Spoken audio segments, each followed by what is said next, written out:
Welcome to the Fierce Planet Adventures podcast, where we share adventures across the 5 mountains of human development. Today's guest, Jeff Grant, is a coach, author, and ultra-endurance athlete. He's passionate about helping people overcome adversity and tap into their flow state performance zone. Jeff has written 5 books on mind training and running.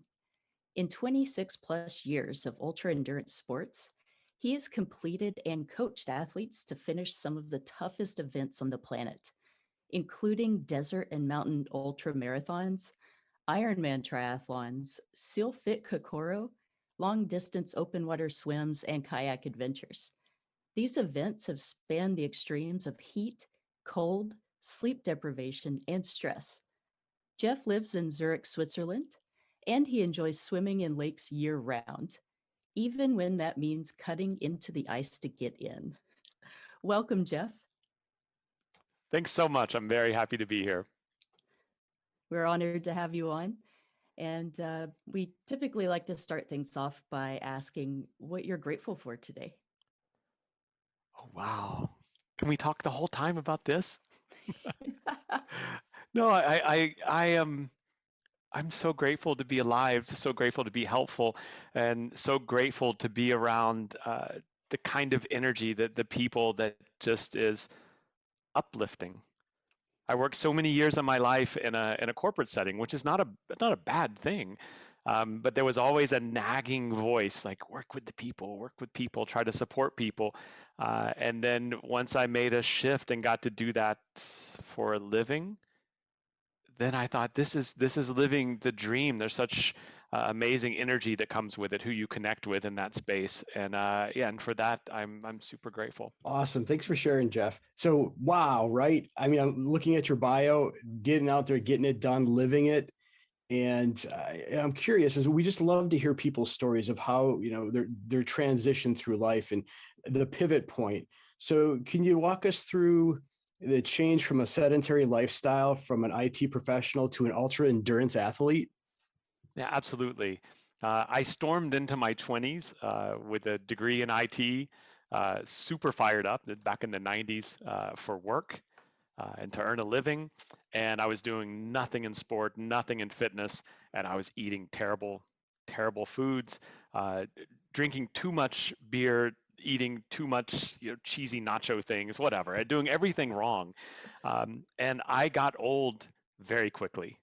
I think from 21 to 24 or so, I think I aged 20 years in what I was doing to my body. And I started noticing it.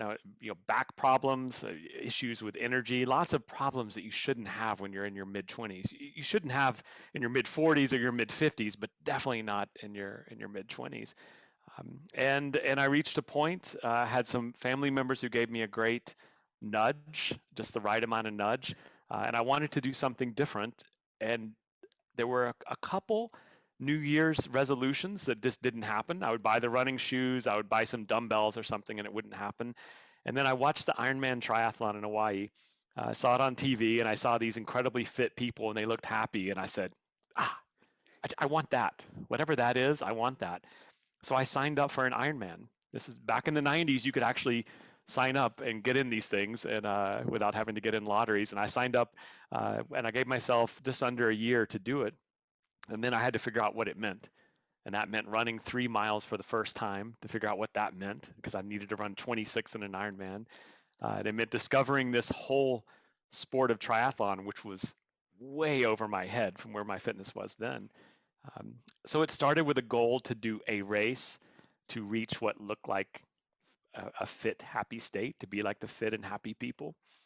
And then I fell in love with the lifestyle. Like the race was great. It was a good goal, but after I finished the first Ironman, I wanted to do more. I wanted to be around these kind of energized people. And then, it's one step leads to another. And then it's ultra marathoning, it's mountaineering expeditions. And then you just kind of fall in love with the energy that lifestyle brings. Great, thanks. One thing that you mentioned there, how did you literally go from sitting on a couch watching the Ironman to getting to Hawaii, getting to Kona and participating in it? obviously you don't go from zero to hero in like that, right? There's a process that you had to define. Could you walk us through that a little bit? Yeah, a couple parts of that. First, to get to Kona took 4 years. To get to which was still a dream to get to go race in Kona. To do the first Ironman triathlon took a year, and I made mistakes. And at the very beginning, I didn't work with coaches, which is something. If I look back, that would have been a smart thing to do back then, especially since I went into that profession. I value the importance of it more now. So I talked to people who did it. I asked tons of questions. I made so many mistakes. I had terrible running technique at the beginning. I really didn't know what I was doing, yet I didn't want to stop. I think once I started, I realized if I stopped then, and this was a theme that showed up later in my life, I felt like if you decide you're going to change and then you give up on that, then you've given up on everything. And so I didn't want to take the step back, and that was a driving force to just keep stepping forward, keep making the mistakes, fail forward fast, do whatever it takes to reach a new level of understanding to keep the story going instead of taking the 3 steps back. Failure, in our society, I think across the world, it has a very negative connotation, right? People look at it as an endpoint and not a transition to learning and moving forward and to keep going. What was your mindset, or what's your mindset around reframing failure? Yes, super tough one. If I think back to what felt like one of my biggest failures as an athlete, I set a race, another Ironman race, and I needed to finish it in a certain time. It was a very important goal. For a year, that number meant everything. I visualized that number. Now, I'm not winning these races. Like, I'm like a solid middle of the pack, or maybe a little bit toward the front of the pack some of the years, but never in the front of the race and never on a podium. But I set this goal, and I failed at that goal. And I finished the race. I missed it by 6 minutes. And I dropped my knees, and I'd laid there feeling sorry for myself for probably 2 hours at the end of this race because I was a failure. I failed at this goal. And then I started reflecting as I laid there, just looking up at the sky. I was reflecting on uh, that entire race. I raced my heart out. I really gave it everything. It was an unusually hot day. It was a windy day. The conditions of the day didn't care about the number goal. And I look back, that was 15 plus years ago. The numbers don't matter anymore. What mattered to me was I put it all on the line. I gave it my best, and in the end, it was actually a huge success because what was important was could I commit to giving my best for a long race and never making excuses during the race, and that's what happened. And that was a better lesson I could take from the rest, and use for the rest of my life than if the conditions had been easy and I beat my time by 5 minutes. That would mean nothing to me now. So it's the dark moments, the moments of failure, the moments where you feel so low and you pick yourself up. Those are the ones that teach the lessons. Those are the ones that you remember and take with you the rest of your life, and that hopefully help you power through harder things later. Tell us a little bit about the mind training that you feel went into that before you actually got to the point of being able to accept these failures as change or opportunities. Yeah, interesting because and I say interesting because if I think of some of the biggest examples, it was before I had any sense of mind training. So I think it was only later. It's only after the story I told you was before I was really. I've always loved yoga. I've loved meditation, but I wasn't really applying any kind of structured approach, and I wasn't connecting the dots with that kind of mind training work in sports. So a lot of the early failures happened. There was a moment of reflection after it happened, contemplation, and it was out of those moments that came tools that I would later use for myself and later use for coaching. And then it became easier when a failure showed up in the future or a low point arrived. It was easier to reframe it as this is good. This is good that a low point's here because it's a chance to grow. It's a chance to tap into something different. It's a chance to test a new mind tool and see how this mind tool works. Okay, speaking of mind tools, um, and maybe I'm getting a little ahead of myself here, but uh, when you're out doing an ultra race across the desert, it's hot, it's unforgiving, you've got sand everywhere, and there's just it's just there's no stopping, right? It's relentless, and that's what is it? What flip or switch can you flip? What do you tell yourself in your mind when you've reached that this sucks moment, and you're like, man, why am I here? Why am I doing this? Um, I'm curious as to what goes on, or what you technique you use. I love that you said the magic word, flipping the switch. And I love it. It's not that easy, and it's something that's different for everyone. And I'd like to connect. I want to say something about the desert, but I want to start in Manhattan first. And we're going to use New York City as an example for flipping a switch. So the New York City Marathon is an amazing party. The energy of the city is incredible. There's nothing like it. And there's part of it, though, that gets lonely. So you're leaving Brooklyn, you're running back into Manhattan, and things get quiet when you're going over the bridge. It feels like you're going up a mountain as you go over the bridge. And you come into Manhattan, and there's, I don't know, 2 million people. People are screaming on First Avenue when you come in. So you have this moment where you're down, and then you come into the madness and excitement of New York City, and that just lifts you. I get chills thinking about it, and it was 20 years ago when I did this. So that is a magical moment where the switch is flipped for you because the environment changes for you. So I had this experience in New York, and then a couple years later, I'm running a marathon on Kiowa Island. Very quiet marathon, beautiful marathon, but very quiet. And I hit the wall, complete low point. Started feeling sorry for myself. It's the normal thing. Started making excuses. Oh, I didn't train enough. I was sick last week, blah, blah, blah. This voice in the head starts, inner critic. And I looked up, and what I wanted in this moment was Manhattan. I wanted 2 million people screaming, screaming as I came into the city.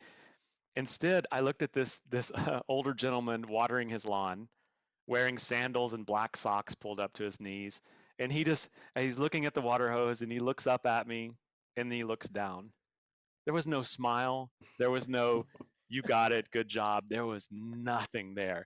And I realized I wanted something. I wanted him to smile. I was looking outside for something to give me a feeling of what it was like in New York, to be that trigger to lift my spirits again. I realized in that moment, there's a lesson. If it's not there for you, if you're just relying on the external world to give it to you, you've got to go inside. There has to be something, a way you can flip the switch inside and create that energy of screaming fans, screaming New Yorkers supporting the marathon. Years later, I'm running in the Sahara, a very lonely place to run, a very lonely place to race, a beautiful race called the Marathon des Sables. If you love the desert and mountains that you find in the desert, it's a beautiful place to be, but it can be a very lonely place. And I was having a very good performance on this one day, probably the best running experience of my life on a 50-mile stage. I was in a lead group of runners, and I couldn't see people in front or behind me, really at the tip of the spear in this race, which was a blessing to find myself in this place. And I needed to power through the last couple hours to keep up a ridiculous pace that was well above the limits of what I thought I had. And I would have been running a pace of a great marathon, and this was a double marathon in the desert heat. So how do you sustain it? How do you keep going when there's nobody out cheering for you? There's no external energy. Um, and in that moment, I said, well, I have to create what I want. And what I want right now is all of my friends and all of my family in the desert running with me. So I built this visualization, not a hallucination. Those have happened too, but this was a pure visualization in the desert, running, sweating. The heat is there. I saw my best friend in front of me, and he's blocking the wind. It's like a peloton in cycling. He's blocking the heat. He's blocking the wind. And then I see my friends on one side, my family on another, and they've formed this protective shell. And I got to keep up. And my buddy's looking back. He's like, come on, man, stay on me, stay on me, stay on me. And I see everyone suffering for me. And they're suffering so I can have this race finish. And this goes on for, I don't know, an hour or two. on this stage running across the desert, and eventually I see the finish line, and one by one they peel off. My best friend leaves me at the very end, and he's like, go, finish it, finish it. Boom, cross the finish line.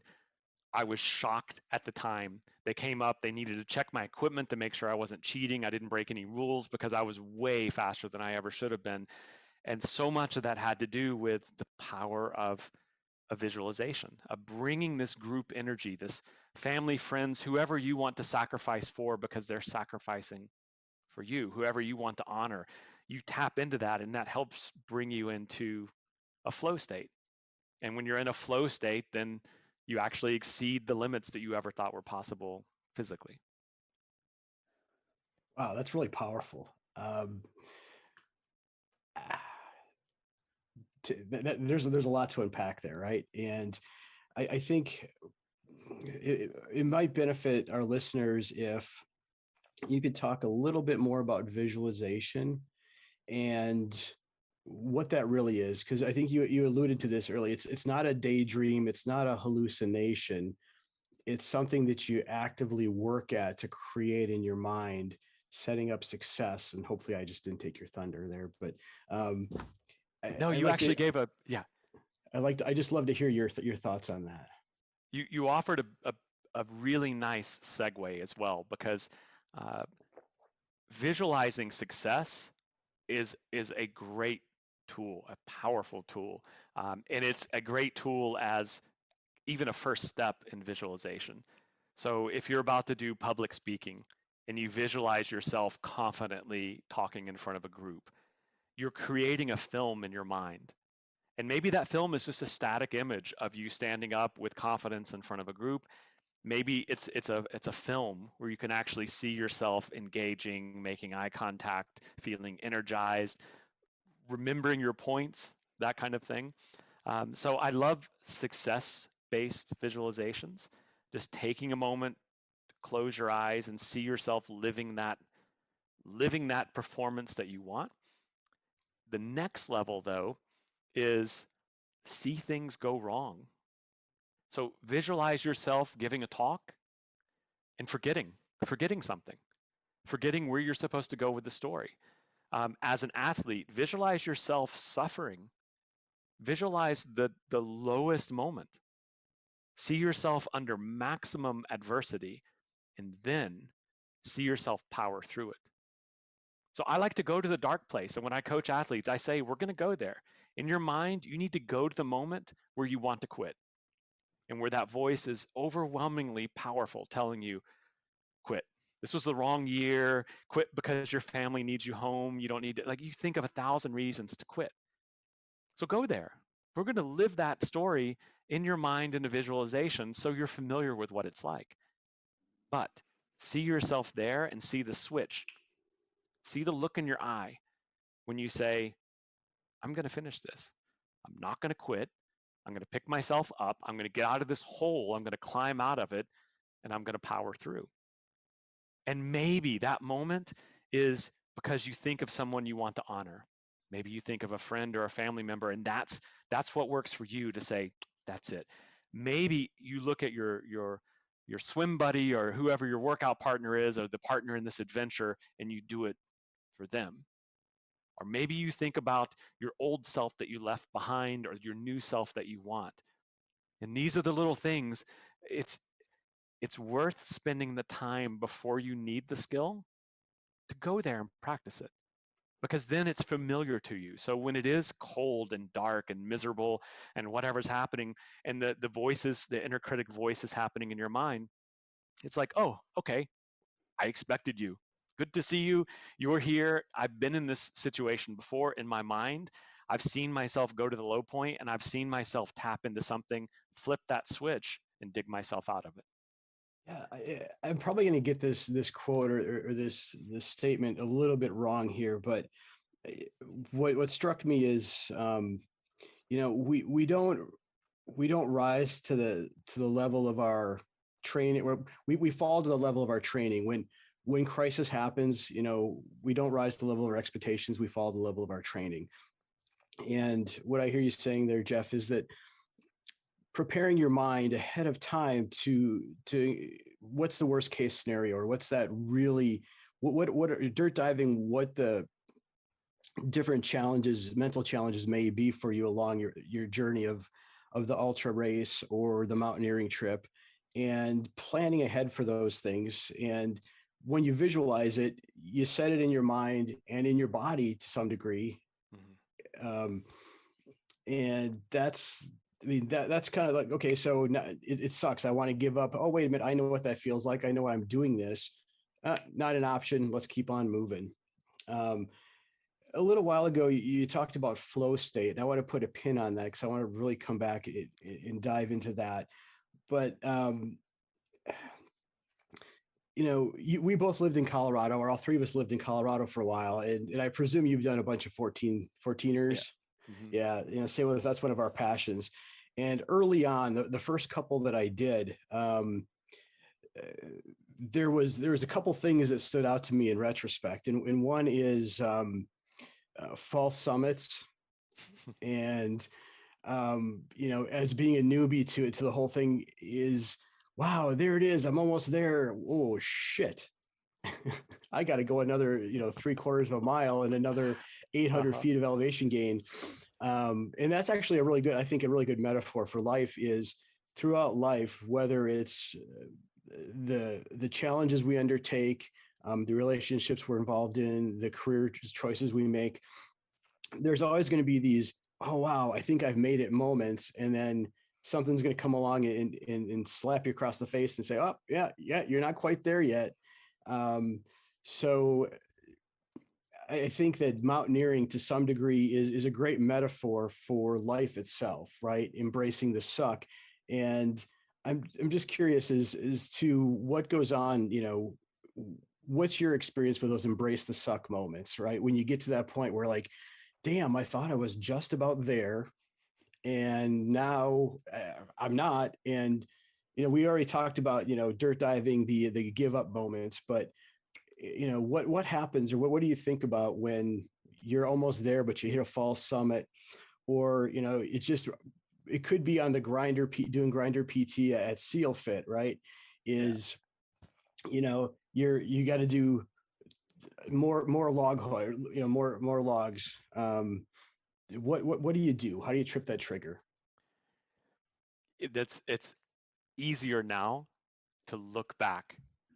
And if you've done lots of hard things, if you've done mountaineering, if you've done SEALFIT Kokoro or ultra marathons, you can go back and kind of map it. So you can connect the dots. Famous quote about you can only connect the dots looking backwards. So it's much easier to do and say, oh yeah, the low moments were actually the peak moments. But for all the years that I coached at Kokoro and SEALFIT academies, I would tell the guys when they would come into the program, um, your lowest moment is the one that's going to stay with you for the next 10 years.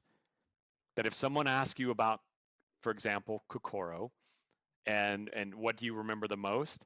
Yeah, guys may say, yeah, we remember when it was secured, but the moments when it was easy and it was the sun came out and you were warm, those kind of fade. But the moments of suffering with your brothers, with your sisters, with your boat crew, with the whole class, those are the moments that actually show you something about yourself and about humanity and about supporting each other. Those are the ones that mean something later. Now, if it's your first time doing something like that, you don't really know it until you're in it and some time has gone by and you're actually reflecting back. So I offer it just as a sage advice to keep in mind that even in mountaineering, it, you could get to a summit that was an easy walk up. It was a 5-hour walk, got to the top, weather was beautiful, took some pictures, sat in the sun, and then walked down the mountain and had a pizza. Right? Who remembers that day? No, you remember the day that was just terrible. It was too cold, it was windy, something happened, you got lost. And these are the stories that inspire you and excite you, and these are the ones that really stay with us. I loved mountaineering in Colorado. I started climbing some other mountains around the world. Ended up in the Andes on Aconcagua, and Aconcagua is a really high mountain, highest in the Americas. Um, it can be a walk up. It's a high walk up, but it can be a hike up that's not that technical. I got unlucky. We got nailed with a big storm, and we spent 4 days in a tent above 19,000 feet, um, and never made the summit. Yet that experience touched me. I spent 3 weeks in Argentina to climb this mountain. Didn't go to the top, didn't get the nice summit photo. Can't say I ever climbed that mountain, but I learned more about myself, about how people support each other from that moment, that terrible 4 days in a storm, than I would have had it been easy. So the what I try to offer is it's all how you frame it in your mind. And when those really tough moments arrive, if you know that when the tough moment comes, that's the juicy part. That's why you're there. You're not there for the easy stuff. You're there for the hard stuff. That's the thing that you want, and you want to be able to take with you the rest of your life. So those are the moments that are actually a gift. It's flipping it. You think that's the punishment moment, but those are actually the gift moments. The other moments are just, yeah, makes you smile in the moment, but you're not going to remember it. Yeah. um, I've often said that the mountaineering is about suffering and being okay with suffering to get to that moment of wow, this is just amazing. Um, and there's just nothing quite like, whether you summit or not, being at altitude and looking out across the mountains, across the land, and just seeing the immense beauty, Yeah. and it just touches your soul.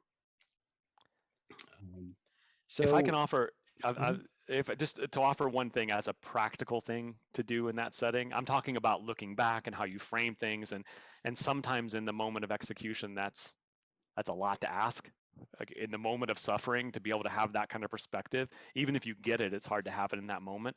Often in the moment, the best thing you can do is one, breathe. So take the deep breath, do the box breathing. That's definitely to take care of yourself. The second thing is do something to be of service to others. So in the deepest moment of suffering, if you can look at someone else, even if you don't have the energy, like, I love this. I love looking at someone when I'm beat, and I'm like, you got this. Come on, you got this. Or just do something to help them, or give them some water. Do something to get out of your own head, and something to help someone else, even if they're not suffering as much as you think you are. That's very often enough to kind of get through that low moment where everything seems so dark. Yeah, being focused on others, taking your attention off of yourself and putting on your teammates. Um, that's leadership, right? That's true leadership, I think. Um, so English Channel, Normandy, D-Day, um, challenge. What was that like? This was called the Epic Charity Challenge, and we did it for the 74th anniversary of D-Day as a fundraiser for the Navy SEAL Museum. Uh, an amazing experience. I felt like I was in a hollowed space, in a hollowed area, Mhm. and this the history there was just incredible. And I was with a team that, um, yeah, I was honored to be in this whole place to do some good for the world and to challenge ourselves. And the idea was we would swim 10 kilometers in the English Channel. The French Coast Guard would take us out 10 kilometers offshore. Um, we would swim into Omaha Beach, and then we would ruck to St. Lo, and it was a 26-mile ruck. So beautiful thing to do as to honor D-Day.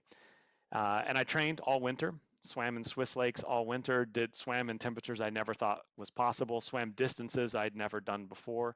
Even though I'd done Ironman Triathlons, I'd never swam over 5 kilometers. Point is, I tried to use all the tools from a couple decades of endurance sports to prepare for a very long, hard swim in the English Channel, cold swim. And then the ruck part I just thought would be fun. So training for a certain adversity, but the adversity we got wasn't the adversity we trained for. So on the day of the swim, there was a massive storm at sea, and the Coast Guard refuses to take us out. And so they're supposed to take us, 6 miles offshore, drop 30 guys in the water, and they're like, no, no, no, we're not going to go. Huge discussion. In the end, they decide they're going to take us, but they're going to bring less support boats. So they take us. It takes an hour to get to the start line. We're sitting in these little boats. It's like 10 of us on the back of I don't know what kind of boat this is, but not a boat for 10 people just to be sitting on the back of these little Coast Guard boats. We're getting seasick just getting to the start. And then they give us instructions. And in our group, many languages were spoken, except for the most important one for that outing, and that was French. I think we probably had 6 or 8 languages in the group, but no one could speak French enough. So there was some confusion with the Coast Guard on how things would be managed. And we're all looking at the water and thinking, this is nuts. I mean, 6 miles offshore, you see nothing. It's gray. There's big swells everywhere. You know, we had an agreement that you would stay near your swim buddy, but in those kind of conditions, it's almost impossible unless you're roped together. So we get to the point and they say, okay, this is it, jump in. And we jump in and we start swimming. And I'm looking at my Garmin and we're moving. We're really moving fast. I'm blown away seeing how fast the kilometers are clicking off here. And they said if anybody got a kilometer off the back from the front boat that we're supposed to be following, then you get picked up and they would take you once to the front. And if you got back behind again, you get pulled out. And there are some very elite swimmers, mostly retired SEALs in this group, an amazing group of athletes. And I just said, I have to keep up with these guys. Don't get pulled out of the water. And you can barely see your buddy. You can't see the boats, difficult conditions. About an hour into it, the boat comes up next to the group I'm in and says, get in. We're all like, nobody in this group is a quitter. No one wants to quit. And everyone's arguing and they're like, the Coast Guard says, no, it's too dangerous. We're pulling you out. We're all very disappointed. They pull us out and they do a head count and they think someone's missing. And it's a big confusion. No one's missing, but we don't know this in the moment. So we're sitting on these boats as they're on the radio. This goes on for over an hour. So with wetsuits, once the water drains out, there's no warmth. Mm-hmm. So now everyone is getting like shaky hypothermic. And the worst, the boats are just rocking side to side. So no one wants to be the first person to get sick, because then everyone's going to be throwing up. And so what happens? Everyone gets sick, including the Coast Guard.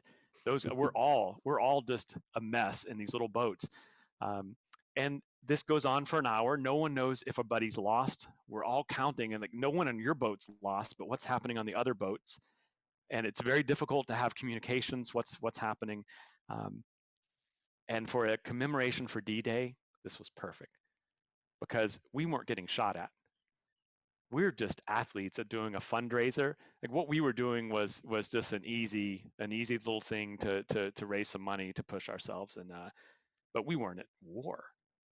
But I felt like we were getting a tiny taste of the misery that the soldiers had on D-Day before they even went into the hell of war. Just to get across the channel, they were wet, they were cold, they were confused, they didn't know where they were seasick. And I thought this was good. Like I could see them looking down on us saying, we just wanted to give you a tiny, tiny taste of some of the suffering. And the adversity, we had to keep our spirits up, and everyone just wanted to fight, like by getting in the water. Let's like get in and let's swim. And in the end, we realized that no one was missing, thankfully. And the Coast Guard said, we're taking you back to harbor. And the group said, no, we're swimming. Another huge debate. Eventually, they let us back in the water. We learned that no one accounted for the currents. So when they dropped us in, we were way off course. So they actually, it was a great thing that they picked us up and repositioned us so we could swim in the direction that the wind was blowing us back to shore. We arrived on the beach and we had no idea where we were. We weren't at the target. We had been blown again. We didn't know if we were going left or right. So there were so many, like the universe was giving us so many little lessons and moments and tiny little tastes of what we were really there for that made everything very special. So to me, this was a gift. Had it been an easy swim, yay, we swim 3 or 4 hours. We arrive at the beach, people clap. What would that have taught? What could we have gotten out of that in life? But the fact that we all were confused with someone missing, we all got sick together, we all suffered and shivered together. We had the confusion of not knowing where we were actually landing when we reached shore. This is what made it a special experience and something unforgettable for us all. Several words come to mind. flexibility, resiliency, mental toughness, um, adaptability. Those are all words that came to mind as you're telling me that story. So thank you. That's amazing. And wow, good stuff. Um, so Hill Seeker, tell us about Hill Seeker. Yeah, so my coaching company, when I decided to work full time in the coaching business, and I worked in a corporate career before. My heart was in sports. My heart was in coaching and helping lift other people up. And then I decided to build a coaching business. And at the time, Hill Seeker was my wife's nickname because she loved biking hills from Colorado. Loved biking up mountains, and with that spirit of, if you have a choice between flat and the hill, you take the hill because it's going to be way more interesting whatever happens on the hill. So then I took that and used that to just create the feeling and the theme of a coaching business. Nice. So Love the name. You've taken your experiences, your lessons, the lessons that you've learned through your ultra distance or long distance marathons, and now you're coaching others, and you've written several books. And I guess, one of the things that comes up for me is just trying to envision or put myself in those long distance situations. And the closest I can come to is when I've watched maybe the Eco Challenge or Primal Quest. And one thing that kind of struck me is interesting, and sometimes kind of funny, is it seems like there's a consistent theme of these athletes at some point in the race hallucinating, and they're just like they're just kind of odd. Some of them are out of it, some of them are coherent, but they're seeing things that just aren't there. Has that ever happened to you? Oh, I have two quick stories on this. The first was my math genius story. Ultra Trail du Mont Blanc had been racing for over 30 hours at some point, and I just couldn't stay awake. I was falling asleep walking and would like shake myself and have to get back on the trail. And so I thought, okay, what I need is I need to think. I need to do something with my mind. So I'm going to do math. I was like, okay, 12 times 10, it's like 120. 12 times 12, 144. Okay, that's too easy. 138 times 342. Oh, it's 14,794. It's like, wow. Okay, it has to be harder. 1,343 times 10,949. Okay, that's 10,743,213. Like, I was like, you're a genius. I was like, this is amazing. In this state, I can solve any math problem. And then this woke me up enough to realize I'm just saying numbers. None of those answers, like the first two were right, but the rest, I was just quickly able to give a number that seemed plausible. But that made me laugh, and that woke me up for the next half an hour. And it's funny because sometimes a little thing can kind of flip the switch and get you out of a funk or whatever pattern you're in, especially when you're hallucinating like that. But the best one was, it's a great feeling in training or an event to go through a night. And I know at SEALFIT Kokoro, we would have everyone wave goodbye to the sun when the sun's setting the first time. Bye, sun. And it's best from a coach's perspective. It's best if they're already cold. If everyone's in the ocean, they get out, they're shivering, and then you watch the sun go down. That's a real mind trip to see that. A great thing to work on. And then the sun comes up in the morning and you say, hi, sun. It's that second night, though, when you're saying bye to the sun again in an event. That's when things get really special, because usually hallucinations really kick in on the second, third night awake. Then things get special. So I had made it through my second night in the Ultra Trail du Mont Blanc. This is a race, 104 miles or so in the Alps. You go up and down mountains all the time. You run over, it's 20 something thousand, almost 30,000 feet up in the end. So you're just up and down, up and down. The sun has come up, high sun for the second time. I'm so happy with this. But I really feel drugged. I can't even say drunk. It's a drugged feeling as I'm just trying to stay on the trail. And suddenly I stop because the trail is covered in the whole forest in sausages. As we would say here in Switzerland, bratwurst, like sausages everywhere, thousands.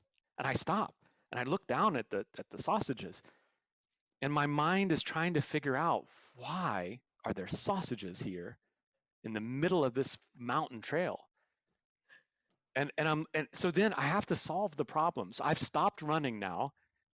I'm almost 40 hours into a race. I can see the valley where it finishes, but I'm perplexed because my trail suddenly is covered in sausages.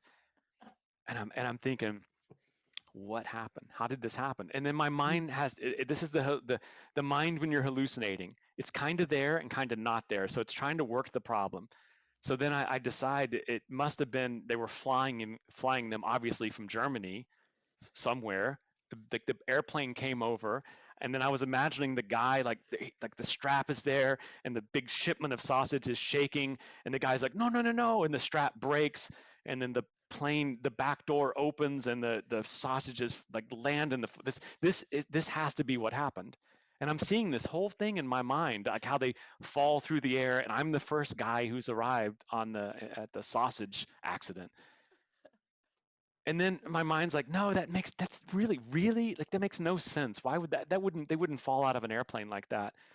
So then I go one layer closer to what I think is reality, and they must have been smuggled.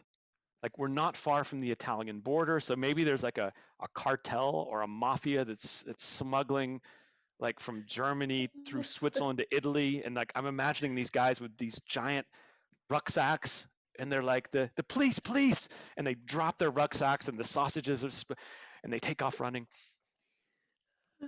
And then I'm thinking, well, that like a sausage cartel, like, is this? I don't think the mafia is into sausage. This doesn't make sense either. And then I think, okay, I know what I should have done all along. I have to just pick one up. Like, I have to see what is this, and is it hot? Like, was it cooked? Was it frozen? Like, maybe this will help me solve. So I've been down. I wish I had a video of this. I've been down, and I picked this thing up, and I'm just staring at it. And then at that moment, my eyes became more clear, and I realized it was a pine cone.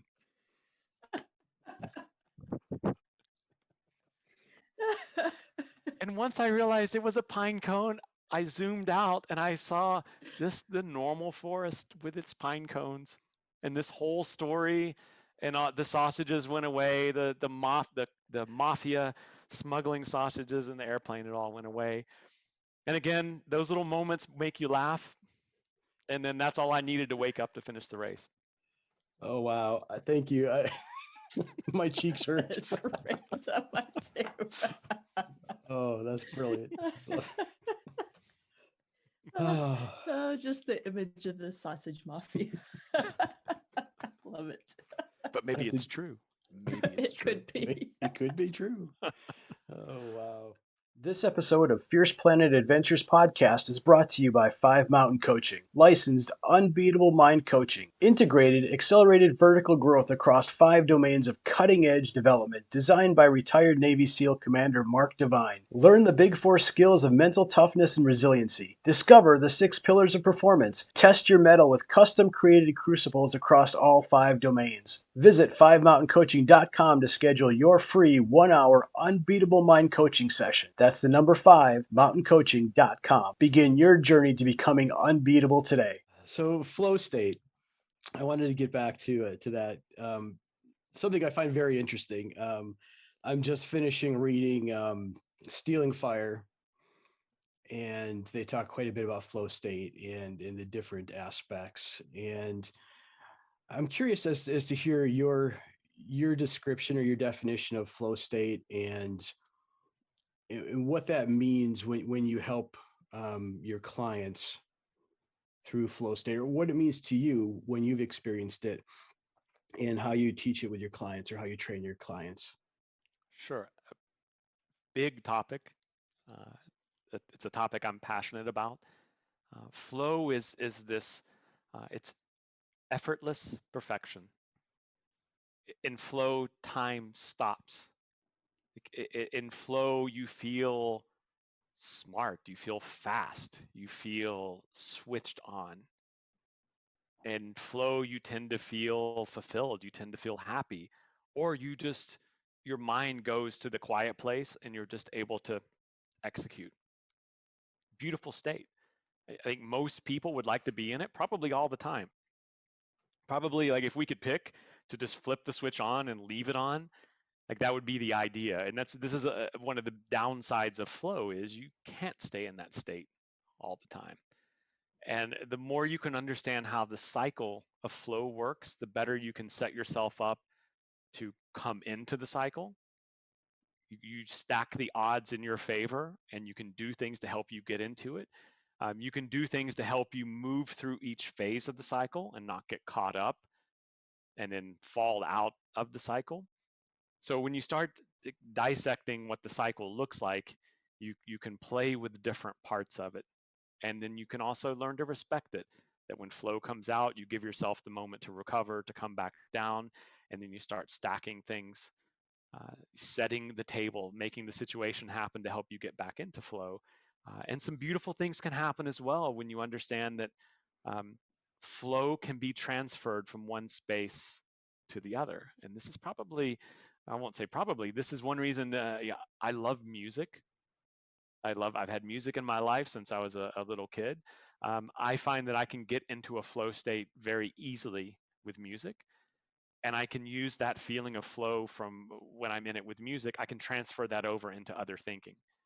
So if I'm writing or I need to do some kind of thought work behind the computer, and I'm not getting into that state, uh, I will likely go play guitar or some other musical instrument, and find my flow feeling there and use that and transfer it into that other space.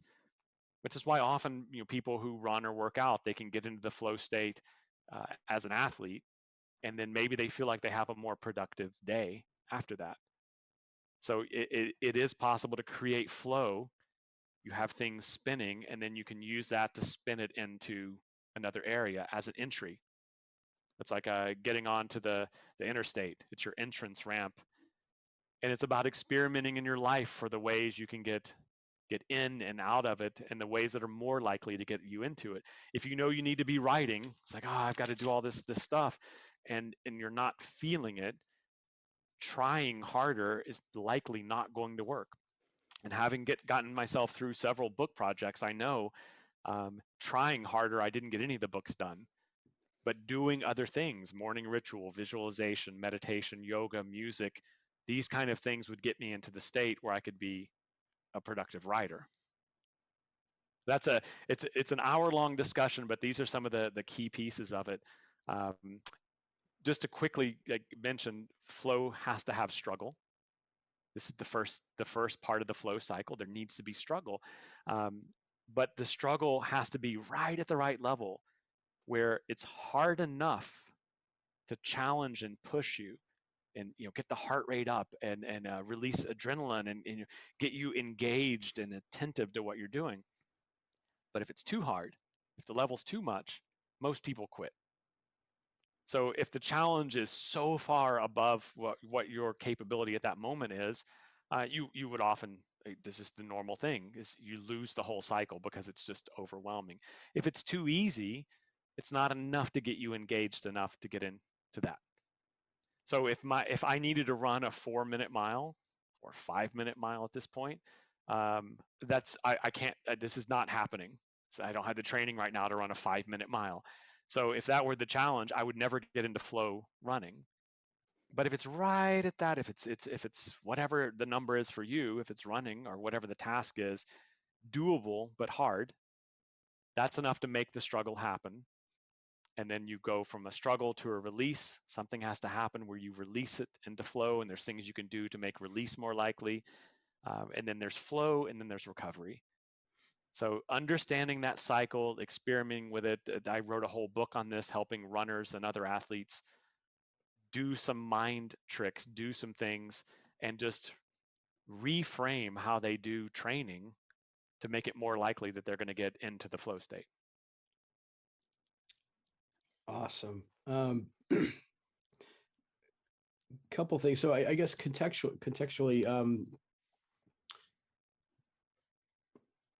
I guess what I'm asking for here, Jeff, is from your own life, from your own experience, from ultra marathons, Ironmans.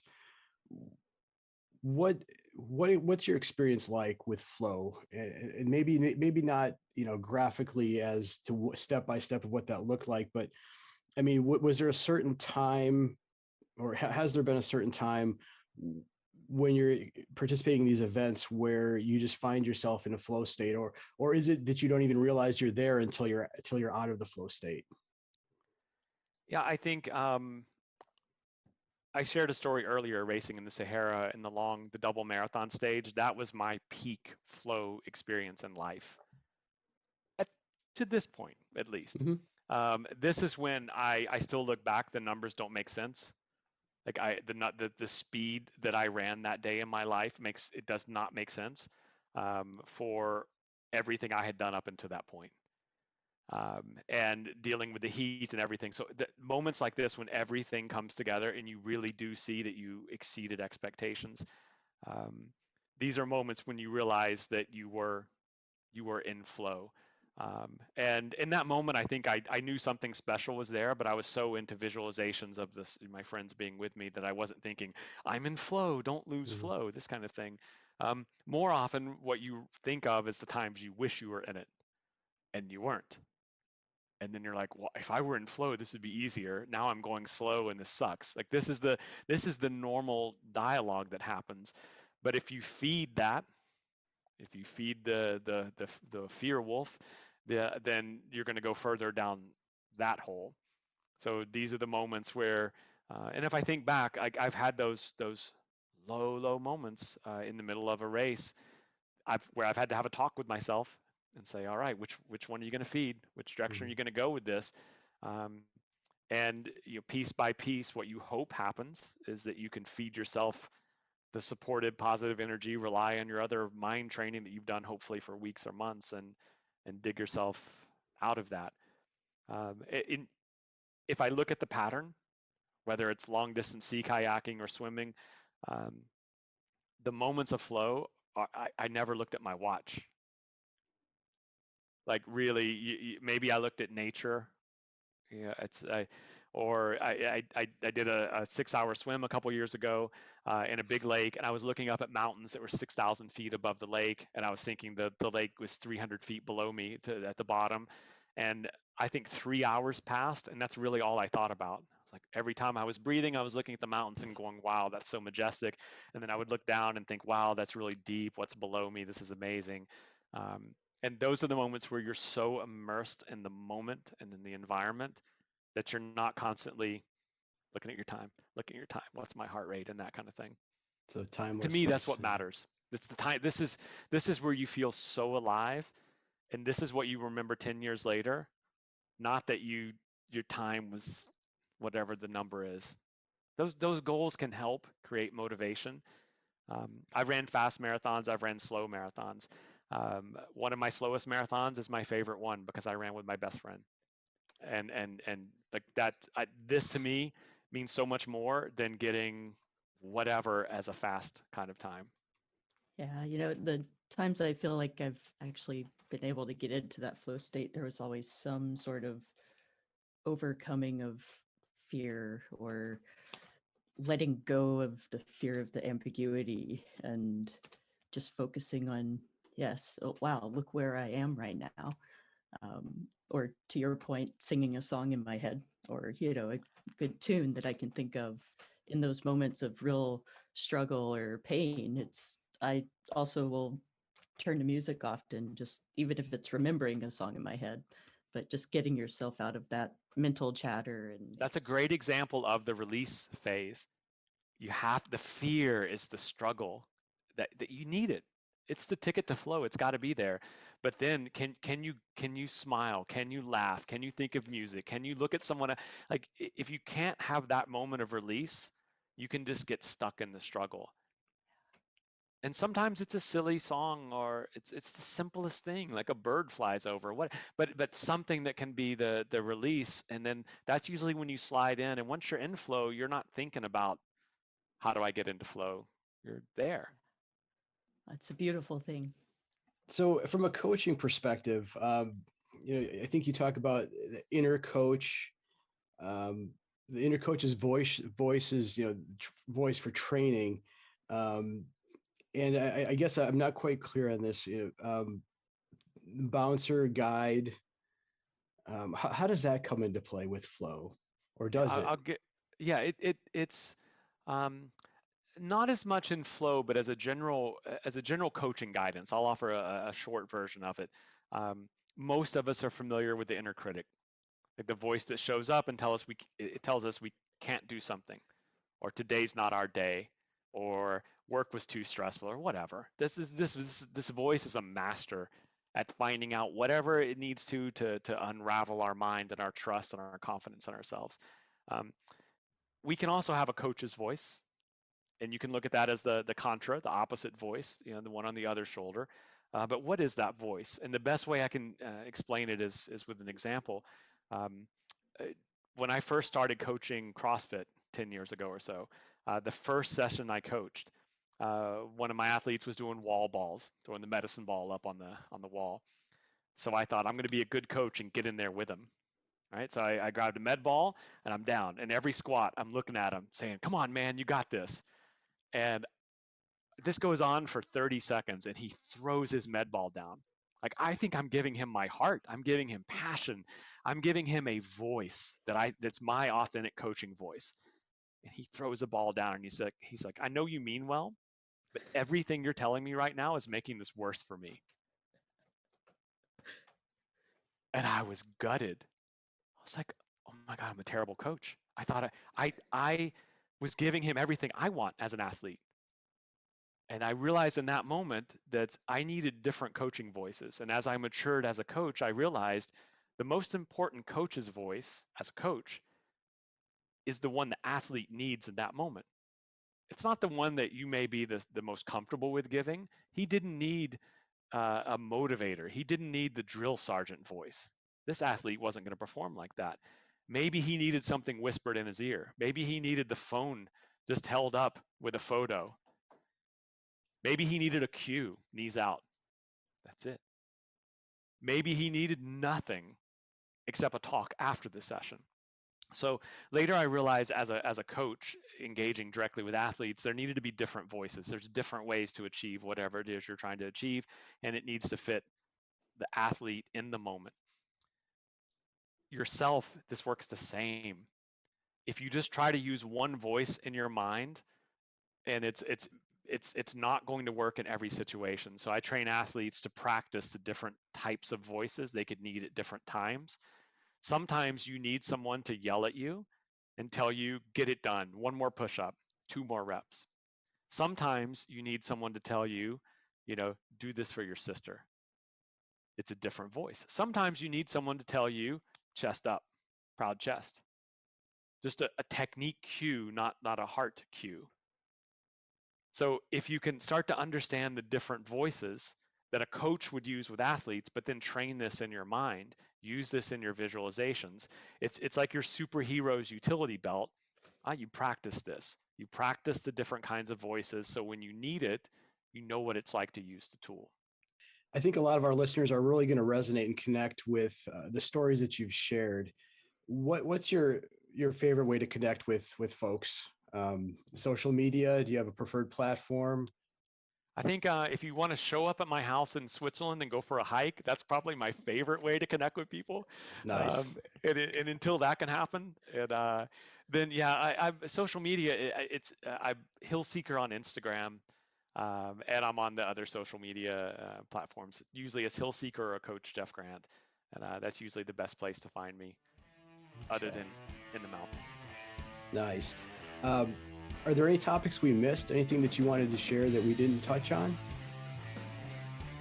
This was a lovely chat. I think we could probably just bounce ideas off of each other and share experiences for another hour. And it would be great to talk about mountaineering and how we probably met each other at REI 21 years ago. and it just took 21 plus years for us to actually connect again. But I think for this one, this was a good chat. Wonderful. Hillseeker.com, Jeff Grant. Thank you so much. Very grateful.